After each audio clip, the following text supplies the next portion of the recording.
Hi friends, welcome to study with హాన్షక్. Please subscribe this channel. Telangana TET మరియు DSC ప్రత్యేకం. Telangana TET మరియు DSC social material మా యాప్లో అవైలబుల్ ఉంది. లింక్ డిస్క్రిప్షన్లో ఉంది. డౌన్లోడ్ చేసుకోండి. ఫోన్పే ద్వారా కానీ గూగుల్ పే ద్వారా కానీ పొందవచ్చు. 9494525644. 20th లెసన్ మహిళా రక్షణ చట్టాలు. ప్రపంచమంతా పిల్లల మరియు మహిళల హక్కులు ఇప్పటికీ ఉల్లంఘించబడుతున్నాయి. ఈ కారణంతోనే పిల్లల మరియు మహిళల చట్టాలు ముందుకొచ్చాయి. బాల్య వివాహాల నిషేధ చట్టం 2006, అక్రమ రవాణా నిషేధ చట్టం 1956, అక్రమ రవాణా నిషేధ చట్టం 1956 సవరణ 2006, వరకట్న నిషేధ చట్టం 1961, బాలల లైంగిక వేధింపుల నిరోధక చట్టం POCSO యాక్ట్ 2012, బాల నేరస్తుల న్యాయ చట్టం లేదా జువెనైల్ జస్టిస్ యాక్ట్ 2015, బాల కార్మికుల నిషేధం మరియు క్రమబద్ధీకరణ సవరణ చట్టం 2016. ఈ చట్టాలు దూషణలు, దోపిడీ, హింస, లైంగిక దాడులు, వేధింపుల నుండి పిల్లలకు, మహిళలకు రక్షణ కలిగిస్తాయి. బాలల హక్కుల అంతర్జాతీయ ఒడంబడిక. ఐక్యరాజ్య సమితి 1989లో రూపొందించిన బాలల హక్కుల అంతర్జాతీయ ఒడంబడికపై 191 దేశాలు సంతకాలు చేశాయి. ఇందులో భారతదేశం కూడా ఉంది. ఇవి ప్రజలందరికీ ఏ విధమైన వివక్షత లేకుండా వర్తించబడతాయి. బాలలు లింగభేదం లేకుండా 18 సంవత్సరాల లోపు వ్యక్తులందరూ బాలులే. ప్రభుత్వపరంగా బాలల హక్కులకు భద్రత కలిగించడం. జీవించే హక్కు. సాధ్యమైనంత వరకు బాలలు తల్లిదండ్రులతో కలిసి జీవించడం. విషయ పరిజ్ఞానం పెంచుకోవడం. సమాచార సాధనాలైన రేడియో, వార్తాపత్రికలు, పుస్తకాలు, టీవీ ద్వారా ప్రపంచంలోని విషయాలపై అవగాహన పెంచుకునే హక్కు. బాధాకరమైన, దౌర్జన్యకరమైన, హానికరమైన సంఘటనలు జరగకుండా రక్షణ పొందే హక్కు. బాలలకు ఏదైనా శారీరక దౌర్బల్యం ఉంటే వారు సంపూర్ణమైన జీవితం గడపడానికి, అభివృద్ధిలోకి రావడానికి ప్రత్యేకమైన సంరక్షణ పొందే హక్కు. బాలలో సంపూర్ణ ఆరోగ్యం, వైద్య సౌకర్యం పొందే హక్కు. బాలలు మాతృభాషలో మాట్లాడే హక్కు. వారి సాంప్రదాయాన్ని, మతాన్ని పాటించే హక్కు. ఆటలాడుకునే హక్కు. బాలల విద్యకు, ఆరోగ్యానికి హాని కలిగించే పని చేయకుండా ఉండటం. హానికరమైన మందులను వాడటం, తయారు చేయడం, కొనడం చేయకుండా రక్షణ పొందటం. బాలలు బాధింపబడిన, నిర్లక్ష్యం చేయబడిన లేక సరిగా చూడబడకపోయినచో సహాయం పొందే హక్కు. బాల్య వివాహాల నిషేధ చట్టం 2006. బాలుడు అంటే 21 సంవత్సరాలు నిండని వారు. బాలిక అంటే 18 సంవత్సరాలు నిండని వారు. వివాహ సమయంలో పై వయసు కంటే తక్కువ ఉంటే బాల్య వివాహం అంటారు. ఒకవేళ పురుషుడు 21 సంవత్సరాలు పైబడిన బాల్య వివాహం చేసుకుంటే 2 సంవత్సరాలు జైలు శిక్ష లేదా ₹1,00,000 వరకు జరిమానా విధించవచ్చు. ఇలాంటి వివాహం చేసుకున్నవారు లేదా వాటిని ప్రోత్సహిస్తున్నవారు బాల్య వివాహాల నిరోధక చట్టం 2006 ప్రకారం నేరస్తులవుతారు, శిక్షించబడతారు. బాల్య వివాహం రద్దయ్యాక ఆ బాలికలకు తిరిగి వివాహం అయ్యే వరకు పురుషుడు మనోవర్తి చెల్లించాలి. ఒకవేళ ఆ వివాహంలోని వ్యక్తి మైనర్ అయితే అతని తల్లిదండ్రులు చెల్లించాలి. బాల్య వివాహం నుండి బయటపడ్డ పిల్లల సంరక్షణకై ప్రభుత్వం తగు చర్యలు తీసుకుంటుంది. వివాహ సమయంలో ఇచ్చిన కానుకలను వివాహం రద్దు తర్వాత తిరిగి ఇవ్వాల్సి ఉంటుంది. బాలలపై లైంగిక వేధింపుల నిరోధక చట్టం 2012, protection of children from sexual offences act పిల్లలను లైంగిక దాడులు, వేధింపులు, అశ్లీల చిత్రాల వంటి వాటిని నుండి రక్షిస్తుంది.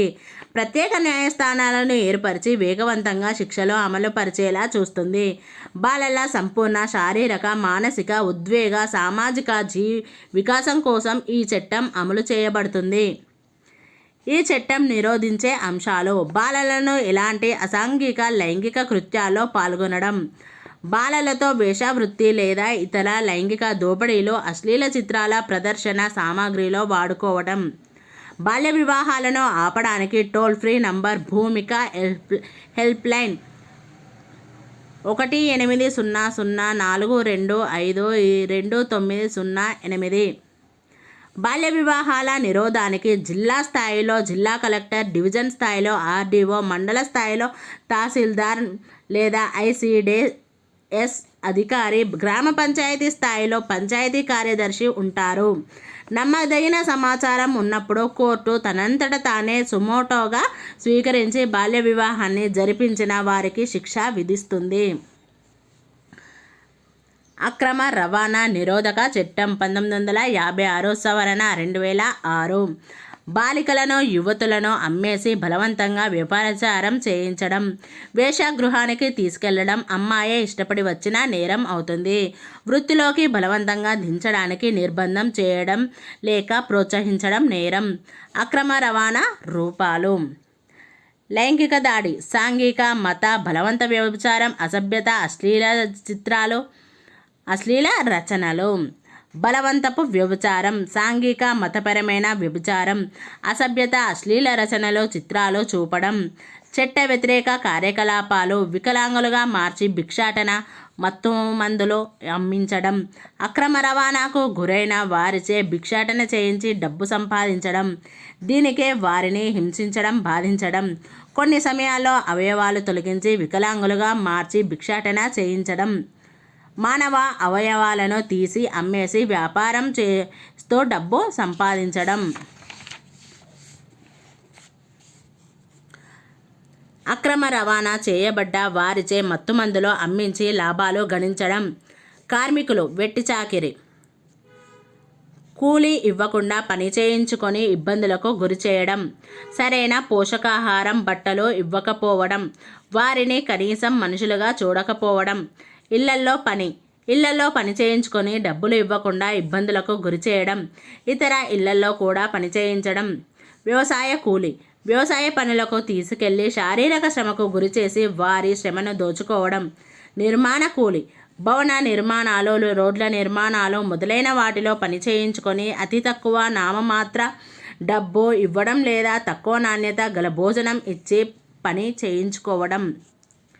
పైశాచిక ఆనందం, ఒంటలపై పిల్లల్ని కట్టి పరిగెత్తించే వినోద ప్రదర్శన, వారి సమ్మతి లేని పెళ్లిలు, దత్తత.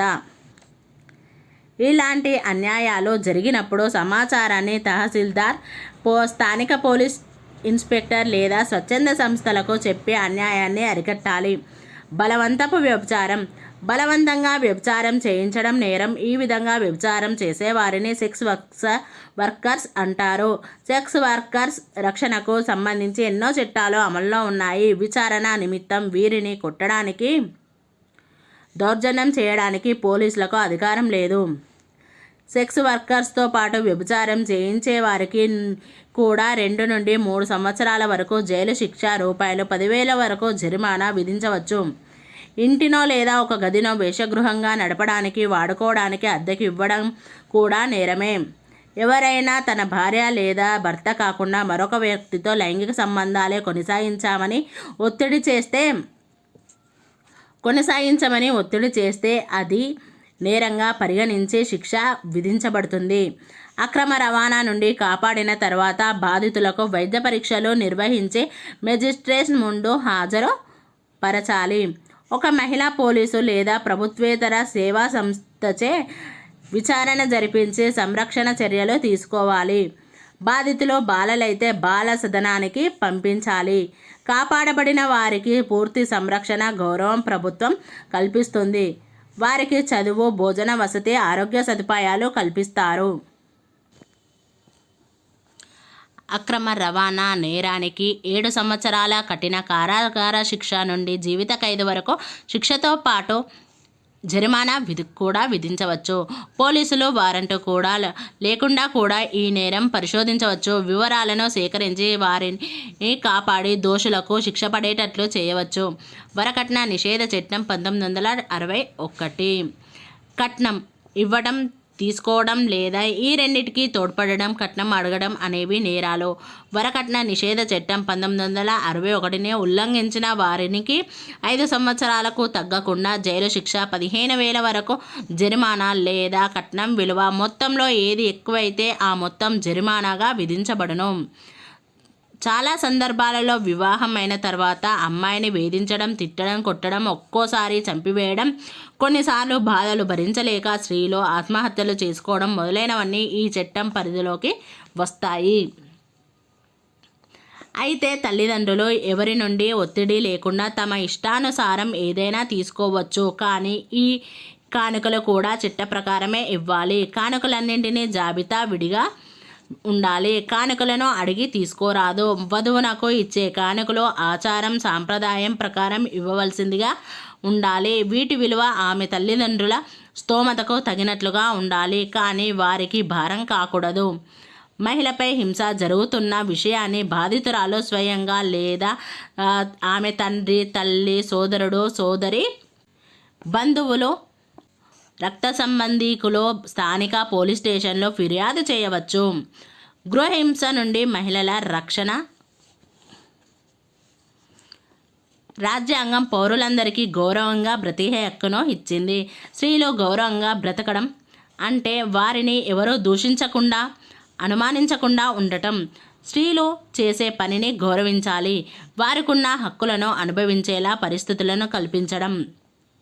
స్త్రీలు మనుషులుగా అన్ని హక్కులను వినియోగించకుండా వారి విలువ, గౌరవం దెబ్బతినే చర్యలు, పరిస్థితులు ఇంట్లో లేదా కుటుంబం నుండే మొదలవుతాయి. కుటుంబంలో జరిగే ఈ హింసాపూరిత చర్యలు స్త్రీలను అణచివేస్తూ వారి అభివృద్ధికి ఆటంకం అవుతున్నాయి. కుటుంబ హింస అంటే ఒక కుటుంబానికి సంబంధించిన వ్యక్తిగతమైన సమస్య కాదు. స్త్రీలపై జరిగే ఏ హింస అయినా వ్యక్తిగతం కాదు. దాని వెనుక రాజకీయం ఉంటుందని స్త్రీల ఉద్యమం గత 20 సంవత్సరాలుగా నొక్కి చెబుతుంది. అయినప్పటికీ ఆ చట్టాల నిర్వచనంలో, ఆచారంలో, యంత్రాంగంలో కీలకమైన పోలీసు, న్యాయ వ్యవస్థ, ఇతర సహాయక సంస్థలకు స్త్రీల సమస్యల పట్ల, అణచివేతల పట్ల, వారిపై జరిగే హింస పట్ల అవగాహన, సున్నితత్వం లేకపోవడం వల్ల చట్టాలుండి కూడా నిరుపయోగంగా తయారయ్యాయి.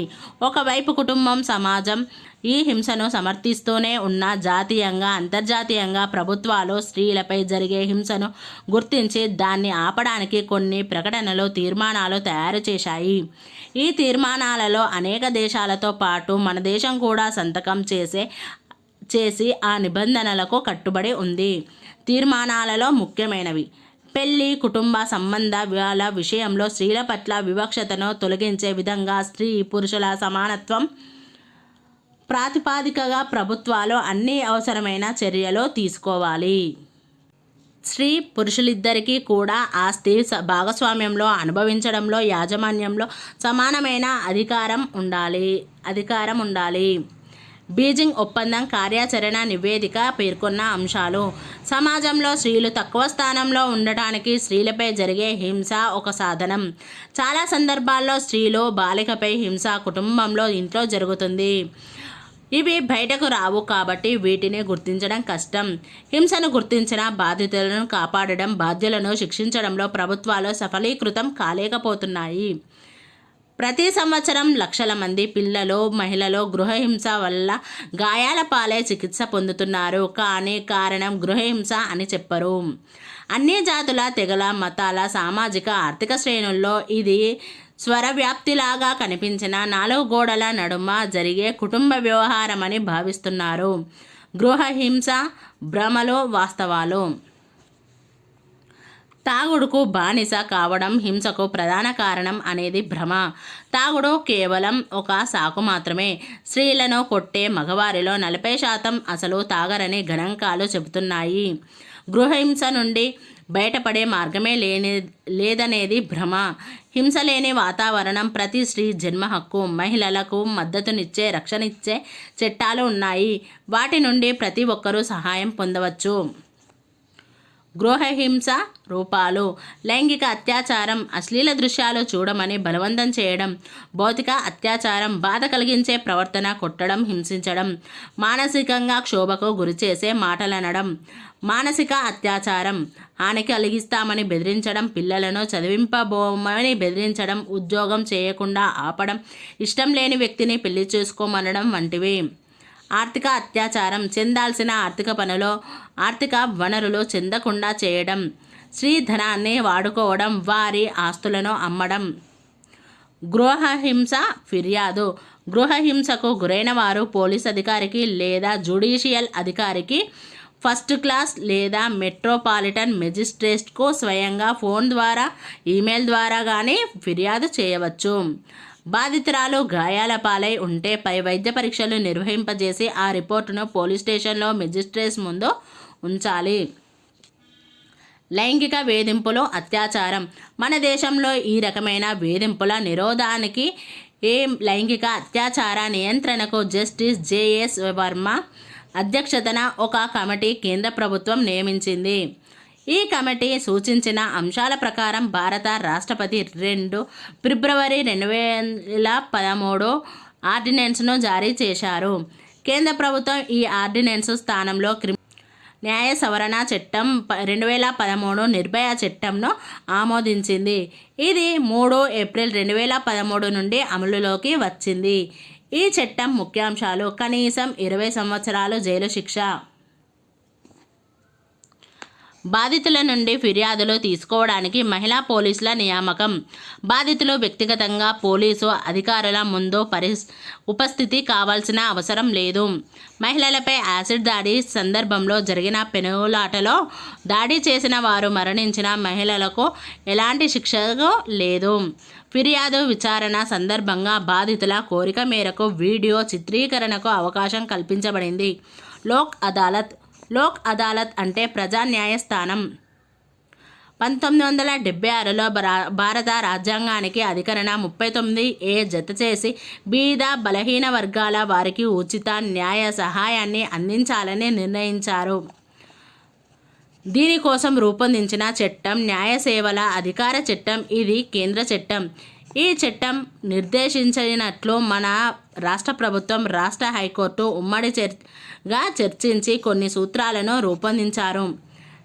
న్యాయ సహాయం పొందడానికి అర్హులు: షెడ్యూల్డ్ కులాలు, తెగలకు చెందినవారు, మానవ అక్రమ రవాణా బాధితులు, యాచకులు, స్త్రీలు, పిల్లలు, మతిస్థిమితం లేనివారు, అవిటివారు, ప్రకృతి వైపరీత్యాల బాధితులు, వ్యవసాయ పారిశ్రామిక కార్మికులు, గృహహింస, కుల వైషమ్యాల బాధితులు, 50,000 కంటే తక్కువ సంవత్సరిక ఆదాయం కలవారు, ఉచిత న్యాయ సహాయం కోరువారు, తమ జిల్లాలకు చెందిన జిల్లా కోర్టులందు, రాష్ట్ర హైకోర్టును గల జిల్లా న్యాయ సేవా అధికార సంస్థలకు కానీ తమ కేసుల వివరాలకు గానీను తెలుపుతూ కింది చిరునామాకు దరఖాస్తు చేసుకోవచ్చు. సెక్రటరీ, జిల్లా న్యాయ సేవా అధికార సంస్థ, జిల్లా కోర్టు భవనంలో. మెంబర్ సెక్రటరీ, రాష్ట్ర న్యాయ సేవా అధికార సంస్థ, హైకోర్టు భవనంలో, హైదరాబాద్ 500-066. ఇతర అంశాలు: హైదరాబాద్ 500-066. ఇతర అంశాలు: CDPO అంటే child development program officer, Mamidipudi Venkata Rangaiah foundation. వారు బాల్య వివాహాలు జరగకుండా కృషి చేస్తున్నారు. Thank you friends. ఈ వీడియో కనుక నచ్చినట్లయితే లైక్ చేయండి, షేర్ చేయండి, కామెంట్ చేయండి, సబ్స్క్రైబ్ చేయండి ఫ్రెండ్స్.